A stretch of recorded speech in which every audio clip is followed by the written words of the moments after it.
हैं कि क्या हम चंडीगढ़ नाम करा रहे, क्या हम दिल्ली का राजपथ अपने नाम करा रहे। हम वो तो नहीं कह रहे हैं, हम तो सिर्फ ये कह रहे कि कच्चे कर्मचारियों को एक कलम से पक्का गिर दिया जाए। सरकार ने ये कहा है कि आपकी मांगे बिल्कुल जायज है। जब हमारी मांगे जायज है तो आप उनको पूरा करने में क्या आपत्ति है? हाथी के दांत खाने के और दिखाने के और होते हैं। कौशल के द्वारा अगर इतनी खुशी होती और इतना ही परिणाम होता तो आज सड़कों पर ये धरने प्रदर्शन थोड़ा ही होते।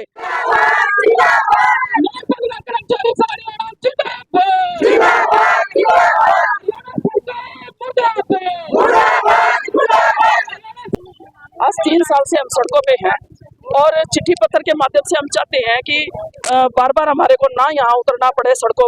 सड़कों पर उतरना हमारा कोई शौक नहीं है, मजबूरी है हमारी। और प्रसोडिंग सरकार से हमारी 2 बार की वार्ता हुई है, उसमें प्रसोडिंग जारी हुई है, जिसमें कि जब प्रसोडिंग जारी हो जाती, हमने तो नहीं देखा आज तक कोई ऐसी सरकार हो प्रसोडिंग जारी होने के बाद कोई चिट्ठी पत्र जारी ना हो।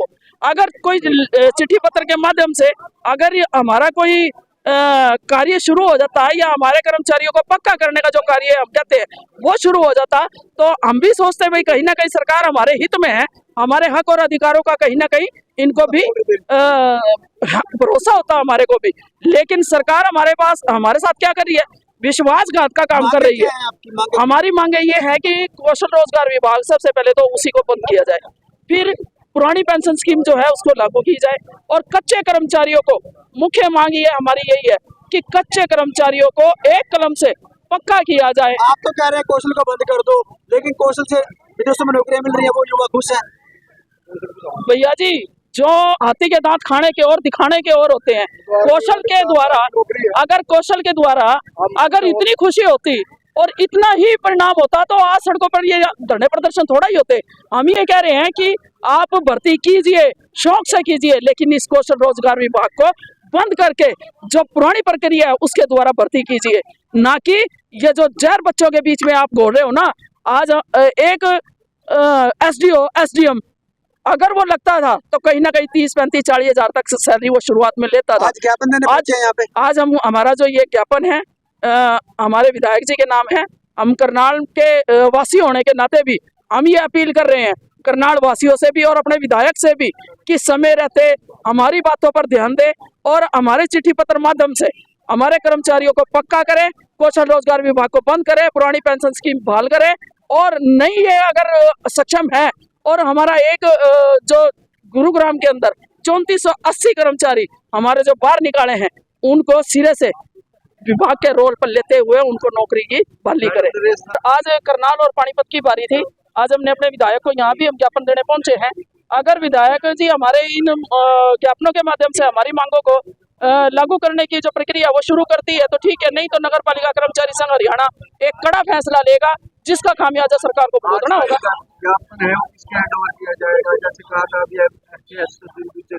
जब तक कोई ज्ञापन लेने नहीं आता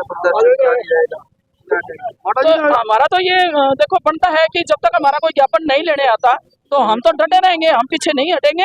और ना ही पीछे हटना हमने सीखा है। सर्व कर्मचारी संघ हरियाणा को इतिहास रहे, आपने देखा होगा कि जहां भी सर्व कर्मचारी संघ हरियाणा और नगर पालिका कर्मचारी संघ हरियाणा जहां डटे हैं तो पीछे मुड़ के कभी नहीं देखा हमने। अभी तक तो किसी ने कोई सुध बुध नहीं ली, क्योंकि हम यही तो कह रहे हैं कि हमारा वो विधायक है, अरे सुध बुध तो ले, हमारे को देखे तो सही।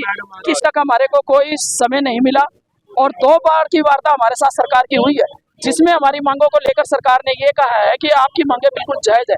जब हमारी मांगे जायज है तो आप उनको पूरा करने में क्या आपत्ति है? हम ये पूछ रहे हैं भाई आपत्ति कौन सी है वो बताओ। कोई ऐसी मांग तो नहीं है जो आप पूरी नहीं कर सकते। हम ये आप लोगों के माध्यम से कहना चाह रहे हैं कि क्या हम चंडीगढ़ नाम करा रहे, क्या हम दिल्ली का राजपथ अपने नाम करा रहे? हम वो तो नहीं कह रहे, हम तो सिर्फ ये कह रहे कि कच्चे कर्मचारियों को एक कलम से पक्का गिर दिया जाए, कौशल रोजगार विभाग को बंद कर दिया जाए, पुरानी पेंशन स्कीम जो है उसको बहाल कर दिया जाए, और अन्य हमारी मांगे हैं जिसको डिमांड के अनुसार हमने दी हुई है। सरकार ने सभी जायज मांगी है तो उनको पूरा किया, बस इतनी सी तो बात है जो सरकार नहीं। आज हम ज्ञापन देने पहुंचे हैं सीएम आवास पर, जो हमारे विधायक भी हैं मनोहर लाल जी। तो हम यहाँ बैठे हैं, अभी तक तो इतनी कड़ाके की ठंड है, लेकिन हमारी सुध बुध अभी तक किसी ने नहीं ली। तो आप लोग 2 बार की वार्ता हुई है हमारी, उसमें डिमांड हमारी मानी है सरकार ने, और इस वार्ता के अनुसार उन्होंने कहा है कि आपकी मांगे बिल्कुल जायज है। जब हमारी मांगे जायज है तो मैडम चिट्ठी पत्र जारी हमारी करके हमारी मांगों को शॉर्ट आउट किया जाए। बस इतना तो निवेदन है आपसे भी और आपकी सरकार से भी और आपके विधायक सर से भी हमारा निवेदन है, क्योंकि हमने बड़े चाव से विधायक बनाया था। वोट डाल डाल कर एक एक वोट हमने डाली और हमने कहा कि हमारा कहीं ना कहीं सुधार होगा। लेकिन अब जो आज हम ये सड़कों पर जो देख रहे हैं, आज मेरी जो ये बहनें और ये बेटियां जो आज हम रो रहे हैं सड़कों पर अब ये देख रहे हैं कि क्या क्या करें, हम मजबूर होकर सड़कों पर उतरना पड़ता है हमारे को। इसके ज्ञापन के माध्यम से हमें अपनी बात आप तक पहुँचाई और आप ये सरकार तक पहुँचाए। ये आज नगर पालिका कर्मचारी संघ द्वारा ज्ञापन दिया गया है कि इनके कुछ कच्चे कर्मचारी हटा दिए गए, कौशल रोजगार योजना पे डायरेक्ट न चढ़ाए भेजे जाए, और इनके जो गुरुग्राम में थे कुछ 3480 कर्मचारी है जिनको हटा दिया गया है, तो उनको मतलब वापस ड्यूटी पे लगाया जाए, इसलिए ये सभी लोग यहाँ पर पहुँचे हैं। मैं आश्वासन देती हूँ कि मैं अपनी जो मेरे को इस चीज़ के लिए यहाँ पे भेजा गया है एज अ ड्यूटी मजिस्ट्रेट, मैं ये सरकार तक इनकी मांगों को पहुँचाने का अपना परिचय और आज संज्ञान में लाएंगे सीएम साहब की बात। बिल्कुल जी, मैं नगर निगम में एज अ कार्यकारी अभियंता हूँ, कार्यरत हूँ, और आज मुझे इस काम के लिए ज्ञापन के लिए भेजा गया है। मैं इनकी मांगों को अपने माननीय मनोहर जी हमारे सीएम साहब है उन तक पहुँचाने के लिए मेरे को यहाँ पे अधिकृत किया गया। प्रियंका सैनी, हाँ जी।